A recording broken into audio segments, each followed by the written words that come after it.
नमस्कार। ओपीट्याब युट्युब च्यानलको प्रस्तुति आम सञ्चार माध्यमको इतिहास, कानुन, व्यवस्थापन र आम सञ्चार अनुसन्धानको परिचयको 12औं भागमा यहाँहरूलाई स्वागत छ। आजको बसाइमा हामी अनुसन्धानको प्रक्रियाको बारेमा चर्चा गर्नेछौँ। आउनुहोस् कार्यक्रमलाई अगाडि बढाउँ। अनुसन्धान प्रक्रियागत रूपमा गरिएमा निश्चित समयमा उद्देश्य अनुरूप निष्कर्षमा पुग्न सकिन्छ। तर अनुसन्धानलाई कुनै निश्चित विधि प्रक्रियाको सहयोग नलिई जथाभावी रूपमा गर्नाले न त त्यो कुनै निर्णयमा पुग्न सक्छ, न त यसबाट प्राप्त भएका तथ्य वैज्ञानिक तवरबाट पुष्टि हुन सक्छन्। तसर्थ अनुसन्धानकर्ताहरूले अनुसन्धानलाई व्यवस्थित, मर्यादित समयको सीमितता, आफ्नो अनुसन्धानलाई आधिकारिकता दिलाउनको साथै सत्य तथ्य कुराहरू बाहिर आउन् भन्ने उद्देश्यले निश्चित प्रक्रियाको विकास गरेका हुन्छन्, जसलाई अनुसन्धानको प्रक्रिया भनिन्छ। आउनुहोस् अनुसन्धान कसरी गरिन्छ भन्ने बारेमा अगाडि छलफल गरौँ। अनुसन्धान क्षेत्रको छनौट तथा समस्याको पहिचान सुरुमा गर्नुपर्छ। त्यसपछि सम्बन्धित क्षेत्र, सिद्धान्त आदिको अध्ययन गर्नुपर्छ, परिकल्पनाको निर्माण गर्नुपर्छ अनि अनुसन्धानको ढाँचा निर्माण गर्नुपर्छ।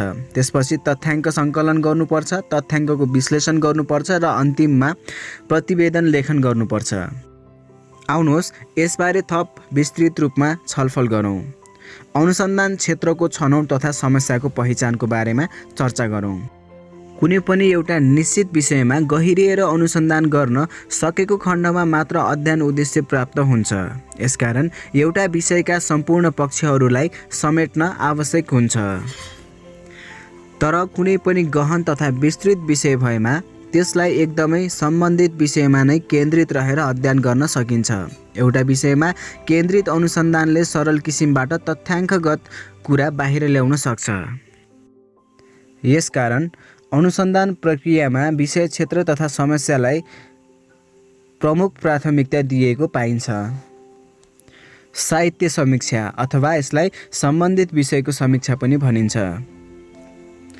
आफूले छनौट गरेको विषयमा सम्बन्धित अन्य कुनै जानकारीको खोजबिन गर्ने कार्य यसमा गरिन्छ।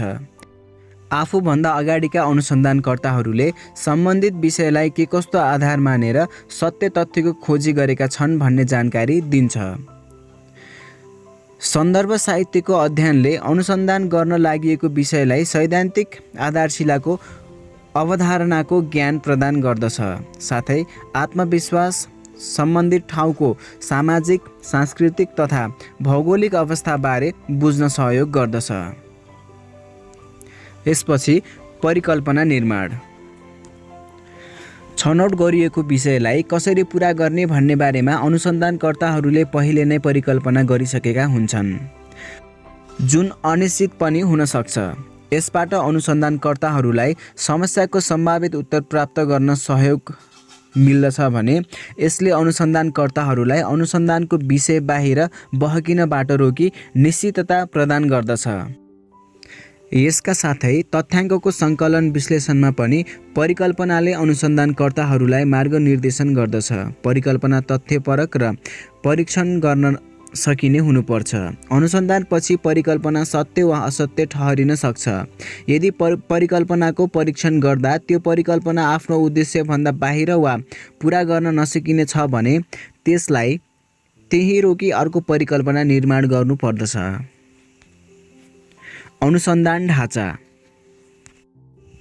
अनुसन्धानको ढाँचा अनुसन्धान कार्यमा एउटा बृहत अवधारणा हो। यसमा अनुसन्धान किन र कसरी, कहाँ र कसले गर्ने सम्बन्धमा अनुसन्धान पूर्व नै उत्तर खोजिन्छ, जसले गर्दा अनुसन्धान कार्यमा आइपर्ने सम्भावित समस्याहरूका पूर्वानुमान गरी सतर्कता अपनाउँदै आवश्यक समयमा समाधानका उपायहरू खोज्न सकिन्छ।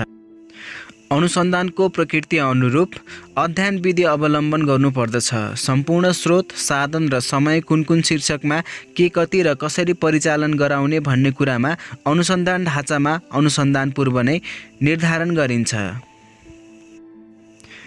तथ्याङ्क सङ्कलन। तथ्याङ्क सङ्कलन अनुसन्धान कार्यको महत्त्वपूर्ण चरण हो। यस कार्यमा प्राथमिक वा द्वितीय जसलाई प्राइमरी और सेकेन्डरी कस्तो प्रकारको तथ्याङ्क आवश्यक छ सोही अनुरूप तथ्याङ्क सङ्कलन गरिन्छ। यसका लागि कार्यक्षेत्र अध्ययन, व्यक्ति अध्ययन, अवलोकन, प्रश्नावली, अन्तर्वार्ता आदि आफूलाई आवश्यक अनुसार प्रयोग गर्न सकिन्छ। तथ्याङ्ककै आधारमा अनुसन्धानको निचोड निकालिने भएकाले यसतर्फ अनुसन्धानकर्ता बढी चनाखो, स्वतन्त्र र पूर्वाग्रहबाट मुक्त हुनुपर्छ। तथ्याङ्क विश्लेषण। कार्यक्षेत्रबाट प्राप्त तथ्याङ्कहरूलाई विश्लेषण गर्ने कार्य अनुसन्धानको निष्कर्षात्मक चरण पनि हो। तथ्याङ्कको प्रकृति र अनुसन्धानको उद्देश्यलाई मध्यनजर गरी तथ्याङ्क विश्लेषण गरिन्छ।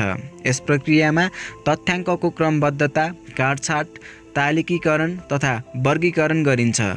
अनुसन्धानबाट प्राप्त तथ्याङ्कको निष्कर्षलाई भाषागत रूपमा प्रस्तुत गर्ने कार्य यसमा गरिन्छ।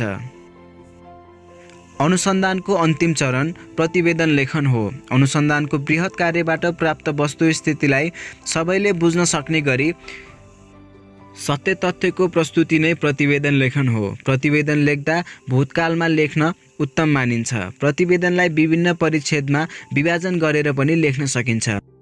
प्राय 3 अनुच्छेदमा प्रतिवेदन लेख्ने प्रचलन छ। अनुसन्धान क्षेत्रको छनौटबाट प्रारम्भ भएको अनुसन्धान प्रक्रिया विभिन्न तहहरू पुरा हुँदै प्रतिवेदन लेखनमा आएर अन्त हुन्छ।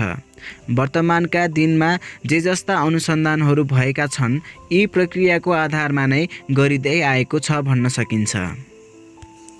श्रोताहरू, आजको बसाइमा हामीले अनुसन्धान प्रक्रियाको बारेमा चर्चा गर्यौं। आगामी बसाइमा पनि आम सञ्चार र पत्रकारितासँग सम्बन्धित विषयहरूलाई उठाउनेछौँ।